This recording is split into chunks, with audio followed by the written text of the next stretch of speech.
Halo, jumpa lagi dengan saya Jalak Paningal, hanya di channel saya sendiri yaitu Jalak Paningal, tentunya yang khusus membahas tentang dunia spiritual, supranatural, pembahasannya tentang jenis-jenis ataupun tahapan-tahapan dari terawangan itu bagaimana dan apa saja menurut opini serta pengalaman saya sendiri.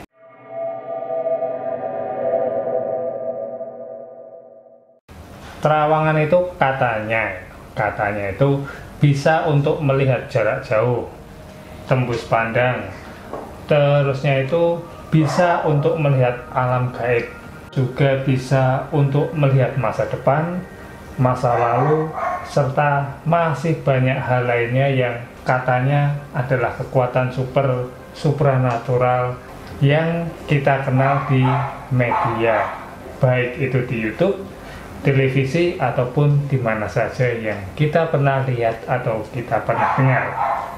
Apakah memang benar seperti itu? Oke, yang nomor satu, terawangan itu benarnya ada banyak tingkatannya.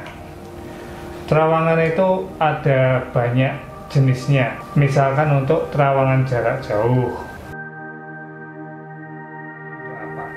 Terawangan ini fungsinya biasanya untuk melihat objek di jarak jauh. Misalkan untuk bisa melihat pencurinya lari kemana, nanti orangnya itu bisa untuk melihatnya. Melihatnya bagaimana? Apakah dia melihat dalam pikiran atau dia itu melihat dari cermin atau air seperti di film-film. Seperti itu, tentu saja itu banyak lagi jenisnya. Ada yang bisa lihatnya dalam pikirannya alias suara hati, suara batin, ataupun dari visionnya dia dalam mimpi, itu juga bisa terjadi. Terusnya ada juga yang bisa lewat melihat media air, itu juga bisa. Ada yang bisa melihat media cermin juga bisa, tapi itu kembali lagi dari praktisinya, belajarnya modelnya seperti apa. Enggak harus semuanya melihat dari air, melihat dari cermin, ataupun melihat dari mimpi, itu enggak harus seperti itu. Seperti itu yang nomor satu. Terusnya yang nomor dua adalah terawangan untuk melihat penyakit ataupun untuk bisa melihat kondisi kesehatan seseorang. Ini itu biasanya dimiliki oleh para pengusada. Misalkan dukun pijat, terusnya itu untuk para praktisi jamu-jamuan dan banyak lagi jenisnya. Mereka itu akan bisa dengan cepat melihat penyakit, rasa sakit, bibit penyakit, serta jamu, ataupun untuk bisa melihat titik-titik mana yang bisa untuk membuat orang tersebut sembuh, terbantu kesembuhannya. Suara hatinya seolah-olah ngomong sakitnya di sini, sakitnya ini, obatnya ini, seperti itu juga bisa. Terusnya yang nomor tiga itu terawangan yang khusus untuk gaib. Tentunya ini yang sangat sering kita lihat di banyak media, TV, YouTube, ataupun di mana-mana. Ini itu untuk melihat makhluk gaib, pusaka gaib, alam gaib, energi-energi, residu-residu masa lalu, serta masih banyak lagi jenis-jenis kejadian gaib di lingkungan dia berada. Seperti itu. Apakah itu valid? Tentu saja kembali lagi kepada praktisinya. Apakah dia itu benar-benar bisa ataupun dia cuma halusinasi. Kenapa kayak gitu? Karena itu banyak banget tingkatannya juga. Itu akan saya bahas dalam video sendiri karena bahasanya bisa melebar panjang banget. Seperti itu. Itulah tadi yang nomor 3. Terusnya lagi yang nomor 4, biasanya itu untuk orang bisa melihat karakter seseorang, sifat seseorang, pikiran seseorang, pola pikir.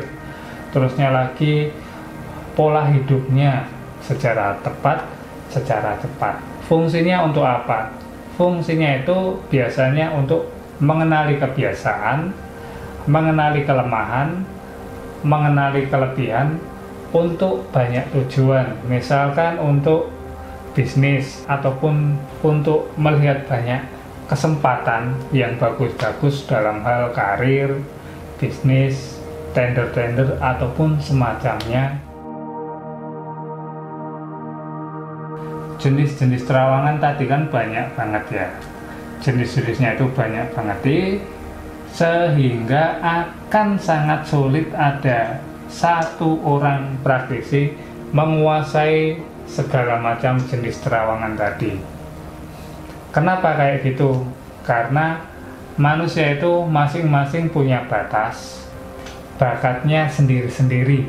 Apakah ia itu bakat dalam hal pengobatan, bakatnya apakah itu dalam bisnis, bakatnya itu apakah dalam untuk melihat jarak jauh, melihat tembus pandang, dan sebagainya. Enggak bisa satu orang menguasai semua jenis terawangan. Biasanya itu hanya 1-3 maksimal. Biasanya seperti itu, walaupun akan ada yang bisa lebih, tapi itu jarang. Sebuah hal yang enggak logis ketika ada orang bisa ngomong juga, saya ini bisa terawangan ini bisa terawangan itu, semua hal bisa dia kuasai, itu juga tidak logis.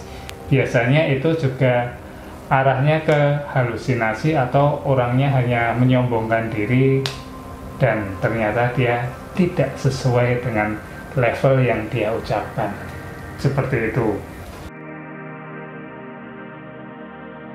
Ciri-ciri orang yang beneran bisa terawangan itu secara umum dia itu akan lebih hati-hati kalau bicara, serta yaitu enggak akan bicara yang terlalu besar-besar.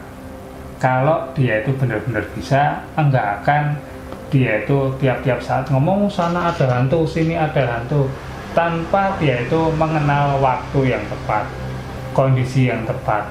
Ia itu akan selalu bicara tentang masalah gaib terus, hanyalah berdasarkan pikirannya dia.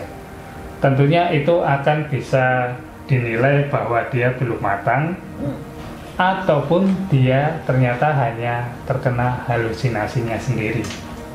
Seperti itulah biasanya kalau yang belum beneran matang itu pasti ngomongnya yang besar-besar, tinggi-tinggi, setiap sudut, setiap waktu, setiap tempat, setiap kondisi dia selalu mengaitkan semua hal dengan dunia gaib. Padahal itu enggak harus seperti itu. Orang itu harus bisa melihat tempat, waktu, serta suasananya. Apakah tepat atau enggak, butuh atau enggak. Itulah tadi yang bisa jadi patokan. Kenapa kayak gitu? Karena kalau sininya matang, spiritualnya, supranaturalnya matang itu tentunya dia akan juga bisa lebih melihat banyak hal, tentunya akan buat orang menjadi lebih bijaksana, lebih tenang, lebih bisa menilai sesuatu, tidak hanya berdasarkan ego. Dan terusnya itu yang dia benar-benar matang biasanya akan ngomong secara halus, secara simbolik, ataupun ia akan ngomong secara personal. Dia juga akan ngomong secara lebih hati-hati, tepat waktu, tepat kondisi, serta enggak akan buat takut orang lain yang mendengarkan. Enggak akan dia ngomong di sana ada pocong, di sini ada wewe, di sini ada apa, setiap saat. Dia enggak akan seperti itu. Itulah tadi yang biasanya mulai matang. Belajar terawangan itu bagaimana? Tentunya belajar terawangan itu enggak bisa asal, karena itu hubungannya nanti dengan alam supranatural, alam spiritual, alam yang tidak kasat mata. Itu tentu resikonya besar.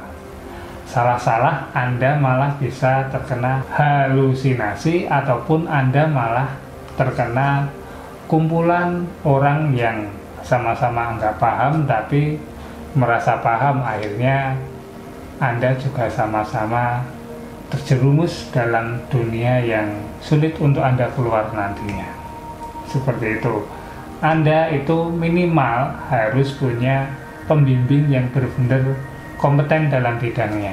Selanjutnya adalah terawangan itu apakah dari jin?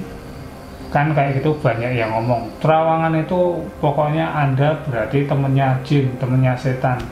Enggak, terawangan itu enggak dari jin saja. Terawangan itu hasil dari intuisi.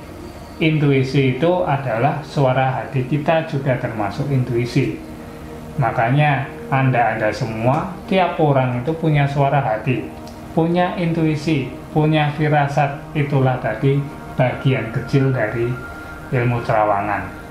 Setiap orang itu memilikinya, hanya dia itu mau mengasahnya atau enggak, tentunya itu adalah pilihan pribadi masing-masing. Oke, semoga bisa dipahami, serta sekali lagi mohon maafnya kalau ada yang enggak setuju ataupun yang enggak paham, ya mohon maklum, ini hanyalah berdasarkan opini dan pengalaman saya sendiri. Sekian dan jangan lupa like, subscribe, serta share-nya. Jumpa lagi di video-video selanjutnya. Sekian, terima kasih dan bye.